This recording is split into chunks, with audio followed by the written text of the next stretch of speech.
પ્રશાંતભાઈ, આ જ્યારે દારૂની પાર્ટીઓ થાય છે ત્યારે આપણને એવું લાગે છે કે આ રેન્ડમલી થઈ રહ્યું છે આ એક્શન.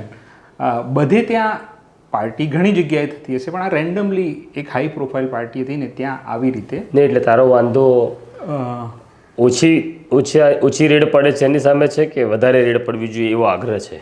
હા, એટલે એવું છે કે ભાઈ વધારે રેડ એટલે પડવી જોઈએ એવું લાગે છે મને. એટલે દારૂ સામે દારૂ પીવાય છે નહીં, દારૂ સામે તારો તીવ્ર વાંધો હોય એવું મને લાગે.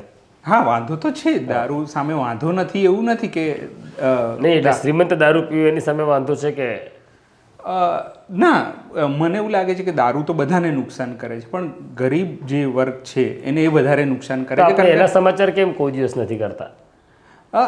એ મને નથી ખબર. આપણે અમદાવાદના કાગડાપીઠ કે શહેરકોટડામાં દારૂના દેશી દારૂ પીનારાના ત્યાં દરોડો પડ્યો, એવી કેમ સ્ટોરી નથી કરી? હા, એટલે હું તો જ્યારે મણિનગર મારા વિસ્તારમાં જઉં છું ત્યાં હું જોઉં છું ત્યાં ખુલ્લેઆમ દારૂ વેચાય છે, એટલે દેશી દારૂ વેચાય છે, પણ ત્યાં કદી એ રીતે દરોડા નથી પડતા, પોલીસ નથી જોતો અને સ્ટોરી પણ નથી થતી. આવું કેમ?